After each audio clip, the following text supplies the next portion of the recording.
Hello, my name is Ethan and welcome back to another episode of Path of Exile Delirium League 3.10. Good morning guys, how you doing? Welcome back to another episode. In this episode, I planned this for yesterday's whole stream.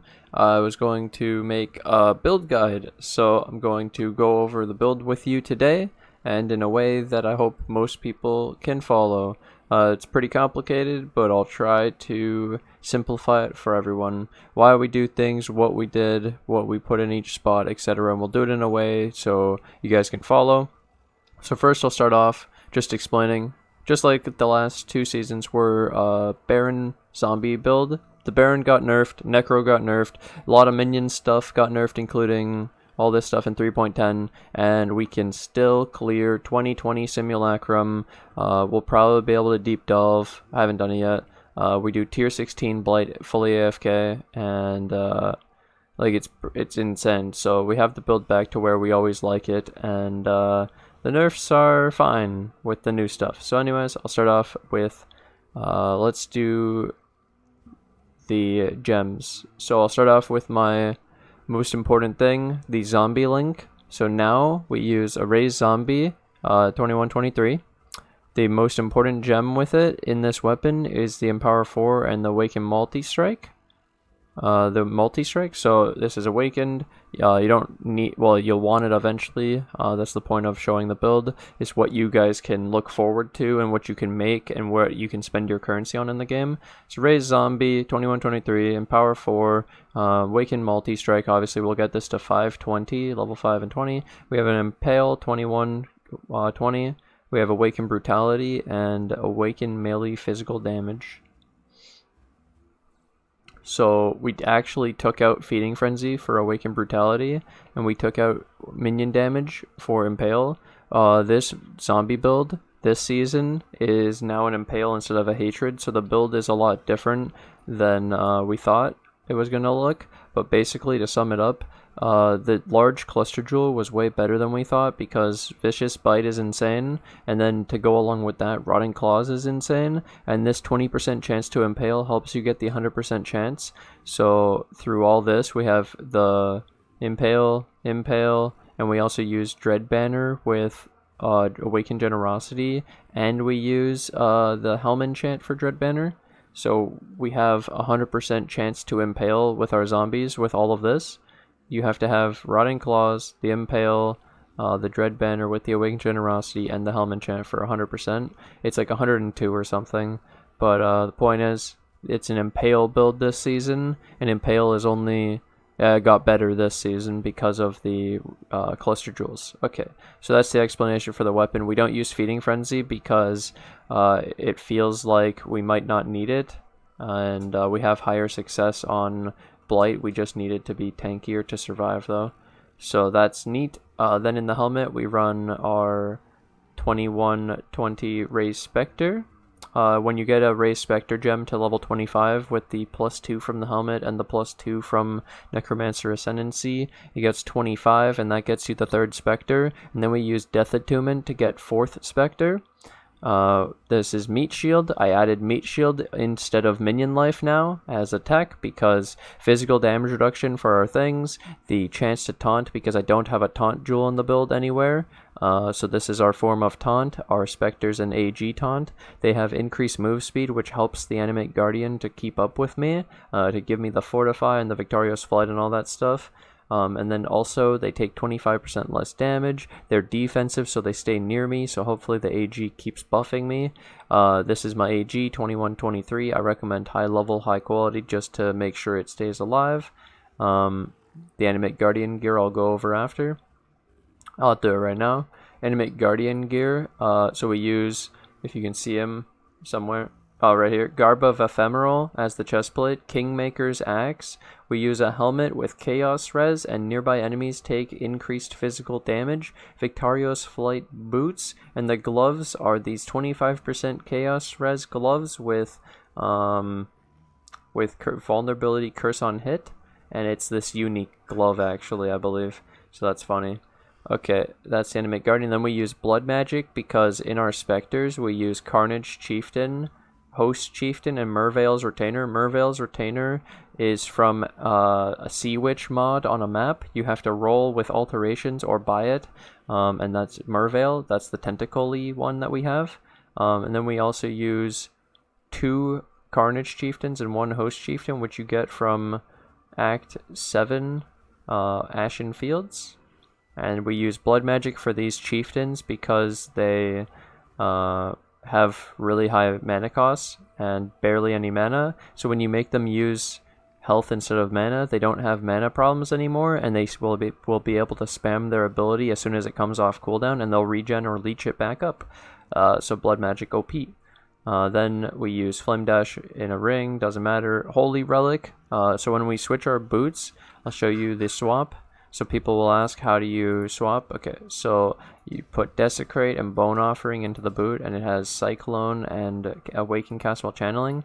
So what would happen is you can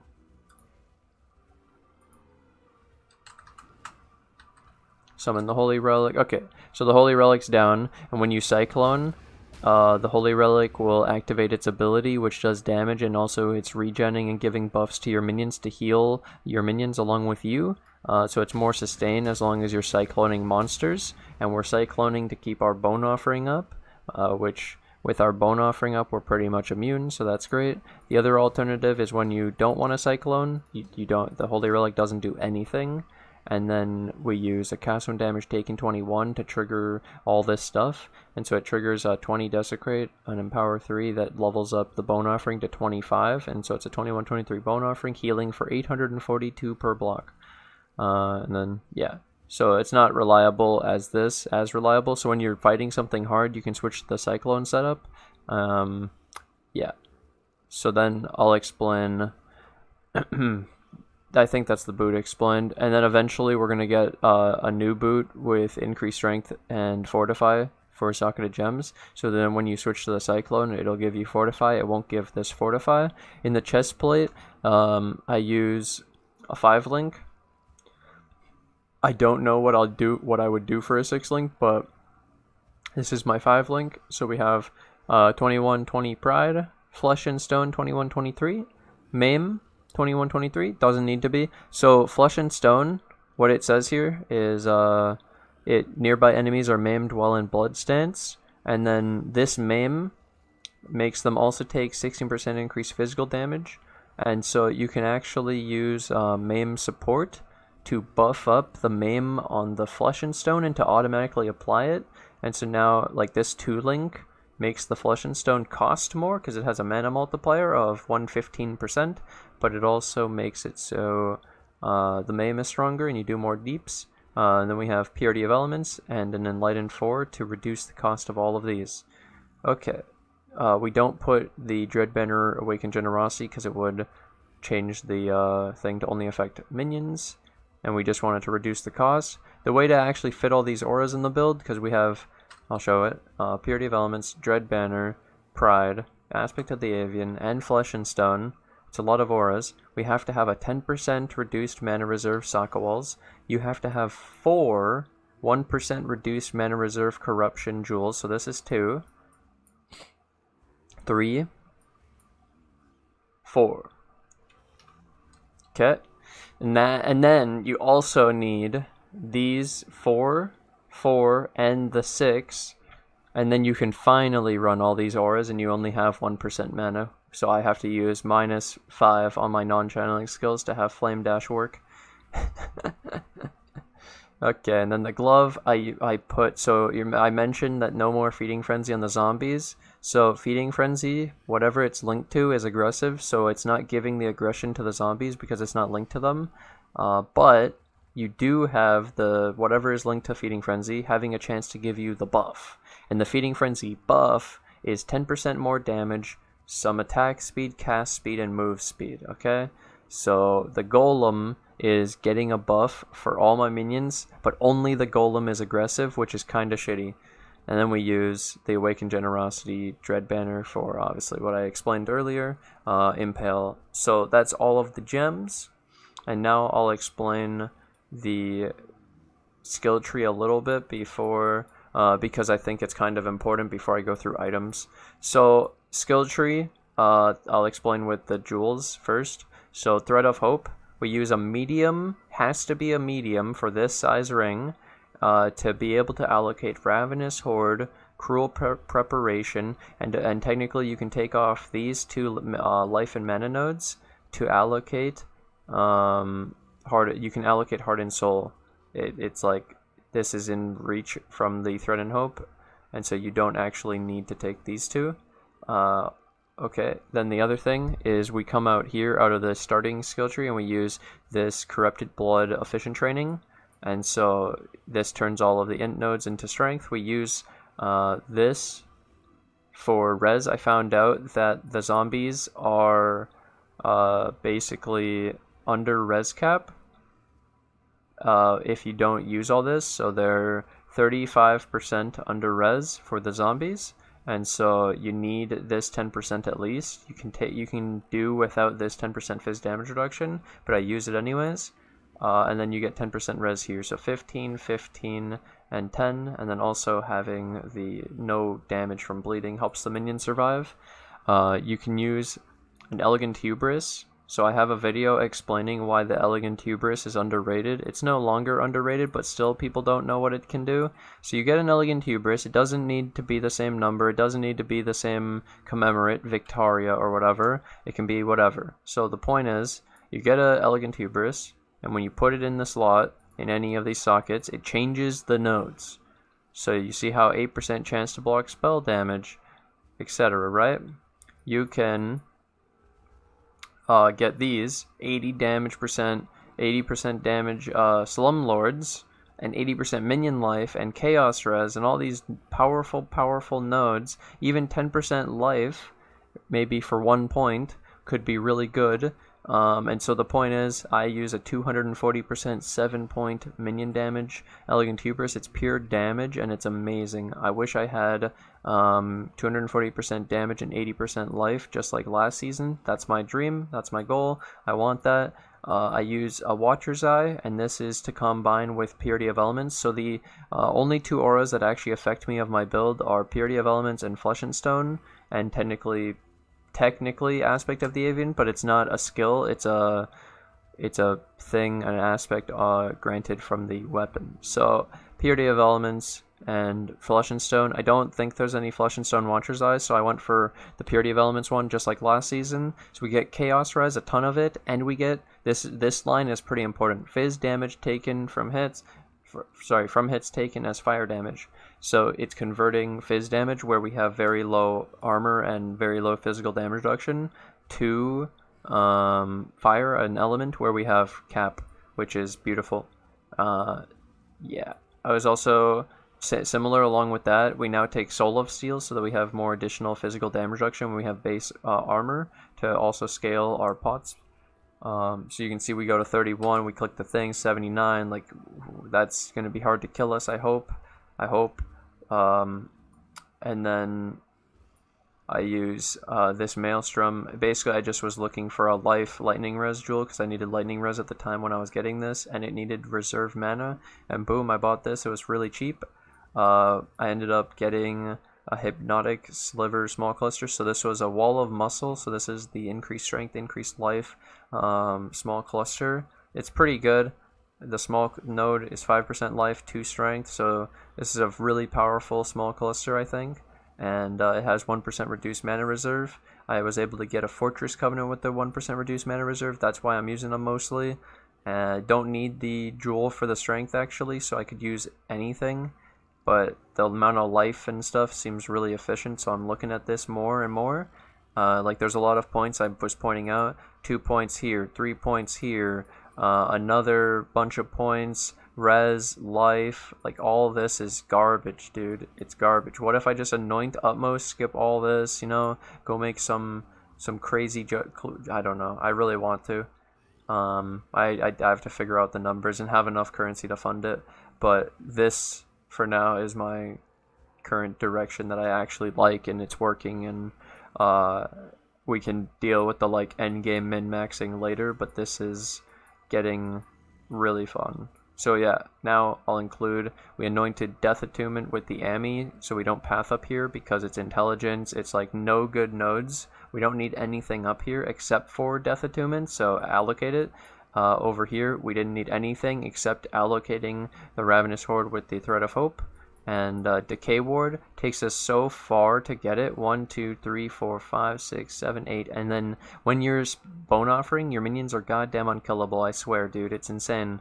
They just recover so much life when they're blocking. It's actually so powerful. Yes. Alright, now let me go through the items because I have to explain a lot. So the glove, the reason we use it, we'll start with the glove. It has all res, and it creates spores when you kill a rare monster. This counts from the zombie kills. It's like a miniature headhunter. And then at the bottom it says this item can be anointed by Cassia, so we can actually anoint anything. For now we're allocating Decay Ward. Maybe when I get the 80% minion life Elegant Hubris, then I won't have to worry about their survival and we can get a different anoint, maybe. But anyways, for now, this is my weapon. It's the weapon that I made a video on how to craft. I got a lucky drop with +1 in the minion double damage, and then I cleared off the suffixes, 6 linked it for 3800 fusings, then multied the +2 and the minion attack and cast speed. This isn't the best weapon you can get. You should go for like Fortify or the socketed skills deal more attack damage. Those are really good. You can even go for just minion deal increased damage that's higher than 94 without the double damage. We went for so this weapon's like super good and super powerful. Highly recommend. Some budget options are just like a 6 link with Minion Fear, Essence. You can also use Femmers or Queen's Escape. It's just expensive to 6 link. Don't 6 link them. Buy them already 5 linked or whatever. Dread Banner, Helm Enchant. I made a video about the double influence Baron. It's the best Baron I could possibly make, other than having 20% increased maximum life with the 2% leech. 2% leech is a roll, so I got the perfect roll. And then Dread Banner is my best enchant for making me have 100% chance to impale, which gives me consistency in the build. I like it, so that's what I recommend. And then the Baron is the reason we go to 1000 strength. I currently don't think it's worth it to go to 1500 and 2000 just for an extra zombie, when you can get an extra zombie just as a mod on your amulet and maybe the chestplate if you go for a different one. But that would change the aura setup entirely and we'd lose so much damage, and I don't see it being viable either way. The chestplate, you have to roll, or you have to divine or whatever, get a 10% reduced mana reserve if you're going to copy the auras, and you have to have 4 extra % on the jewels. If you don't care about the Flesh and Stone and Maim, then you don't need this and you don't need the jewels. You can get like a 6, it's fine, technically, I think. And then I rolled this Citron Amulet, so I have a video on making my Awakener Orb Citron Amulet. So this was an increased strength Warlord base and a zombie Elder base, and I used an Awakener Orb, got Fire Res, Life Gain on Kill, and Max Life. Allocated Death Attunement, used the quality, and boom, this amulet's better than an Astromantis, PogChamp. We use this ring for Cold Res, Life, Strength. I use unset rings to have extra sockets. Technically, you can see I only need 1, so I could actually get rid of an unset ring finally this season if I wanted to, gaining more res through like 2 stone rings. So Strength, Intelligence, ES, Cold Res, and Max Life.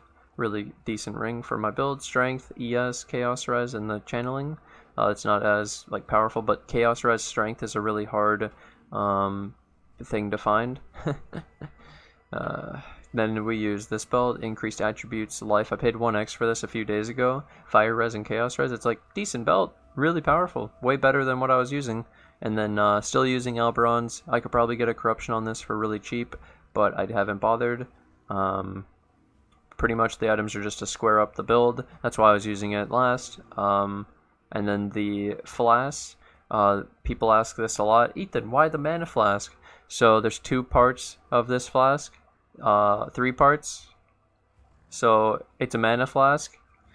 If you run a no regen map, it's really nice. It's even better because the flask effect is not removed at full mana. Flask effect is not Q. So basically, you can click this flask and it will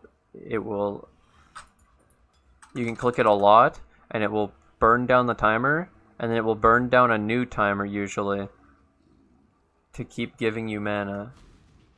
Did it not work? Oh, maybe that's wrong now. Huh. Either way, I find that the really low cost consuming, you have 5 clicks of this, and each one, if you notice, the timer is 3.5 seconds, and so this is 5 times 3.5. It's like 17.5 seconds of curse immunity and mana. That's really fun, and in 5 clicks instead of most pots, which are 2 or 1, like the Basalt. You click Basalt, you can't use it again. You use this, you can use it twice. Use this, you can use it twice. This one twice.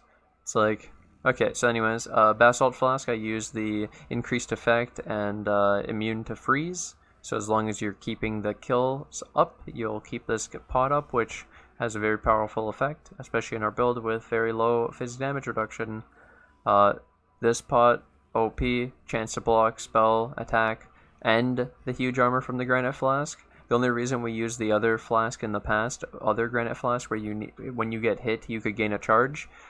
We used that in the past for consistency to have our flasks up more often, but now we just have more damage, so we kill faster, and it's fine. Silver Flask for a bleed immune, because I don't have it anywhere else. I used to use it on a Quicksilver, but I found out that the move speed needs to be on a Quicksilver for you to get this like super big amount. Otherwise, it will overwrite as soon as you use a Quicksilver, which is super annoying. So those are all the flasks and why I use them. Onslaught from Silver Flask, move speed flask with extra move speed. We have the chance to obviously increase our block, which in a block build it's pretty important when we're also doing Bone Offering. Let me show you the Bone Offering combo with all this. So we'll get back this. So when you Cyclone, 47-27 of block and spell block. You add this, you go to 67-37 just for a flask and Bone Offering, and the 20 from the weapon. Like, that's a lot of free block in the build, and I like it a lot, and it gives us a lot of survivability along with just decent life, decent stats like reses and armor, you know? So I find Bone Offering pretty helpful, and then with all this mitigation, the extra 842 life when you block can be pretty good with those kind of block numbers. If we could really easily cap the block, it would probably be really good, or if we could always have Bone Offering up without needing to Cyclone, that would be cool. Imagine it was like a toggleable thing, you just have Bone Offering XD, you don't have to offer. I don't know. Either way. We gotta go over the Pantheons. The Pantheons I use are Lunaris all the time. Always. Okay? Lunaris. And then the second one is, for miners, it's a bunch of options. Okay, so I like using Abberath when I know I'm gonna do fire things, or there's Burning Ground in Delving. You're in a fire area. Shakari, if you're in an area in Delving that has poison on hit. Or if a map has poison on hit and you don't have really good chaos res, as soon as you have really good chaos res, decent life, decent regen, and leech, you don't really need it anymore, so I stopped taking it. And then in Blight, I've been noticing that I can have a higher chance of success with maybe some extra physical damage reduction, gain some life regen while stationary, because we stand still in Blight anyways. If you want a more active one instead of stationary, you can move around with Gruthkul, get 5% when you've been hit 5 times, and then it will slow their attack speed by 8% too, which is pretty significant, because if you notice on our skill tree, there's nodes for our minions to give them 4 and 8, and so to lower the enemy by 8 seems pretty good to me. Yeah, that's what I do for my Pantheons. For Bandits, I recommend to kill all the Bandits, and I'll go over like a couple generic things just to help some people who will have some questions. So again, Feeding Frenzy doesn't need to be on zombies, because I don't know if we need the aggression yet. I don't think we do, and we only still use Feeding Frenzy just for the buff. We use Stone Golem over Carrion and Chaos Golem because the amount of regen is really good. 116 of 350. It's a good fraction of my regen. I use the Spectres. There was 2 Carnage Chieftains, 1 Host Chieftain, Merveil's Retainer. We use Impale in this season. It's an Impale League. We're full physical, so no Spirit Offering, no cold damage, Brutality. We're abusing Fizz with Pride, Flesh and Stone, the Maim, the Vulnerability, all the Fizz. Dread Banner, Impale, all this Fizz stuff. Pure Fizz. It's amazing. And now I'll talk about the direction of the build. I'm going to be making, and obviously going in this direction, trying to keep raising our, or keeping our reses capped, keep the physical damage reduction really high or get it higher while getting more life, and I want to get a new Elegant Hubris, so I'll be replacing like Alberons, and we'll be getting good items, and possibly eventually the goal will be to rework my skill tree with my own skill tree of cluster jewels. That's the idea. That's the plan, because I'm starting to see how I could do it finally. But either way, I think this video was necessary to give the viewer direction for where to take their build from their league start to my build, because the only form of a build guide that I had before this video was the Strength Stacker, which both were just concepts coming into the new league. They were shells of a build, and now we have a fully functioning build that clears the highest tier content. We were Awakener 8 viable, we're Simulacrum 2020 viable, we're clearing T16 Blight AFK, we're doing everything we sought out to do. The only one I haven't done is the delving, because it takes so long. Now that I have this video out, I'm free to do the delving because I don't have the pressure of needing to get this video out to help the average person. So now the video's out, the information's out there, everyone can follow along, they can make the changes, they can start farming up the stuff. There's going to be a lot of people who already have a lot of farmed up currency, and they just needed this kind of a video to give them the direction so they know where to spend their currency. So the biggest things, you can get all your damage through the weapon and its gems, including the Awakens. You get lots of damage from Frenzy and Power and the Animate Guardian gear. You get a lot of power out of Awakened Generosity Dread Banner. You get a lot of power out of Feeding Frenzy buff. You get a lot of power out of the Maim Flesh and Stone Pride. You get a lot of power out of the extra zombie on the amulet. You get a lot of power out of 240% increased minion damage on this Elegant Hubris. You get a lot of damage out of the 100% chance to impale from Rotting Claws and the Helm enchant. You get a lot of damage from the extra crit multiplier and crit chance on your minions from this Vicious Bite.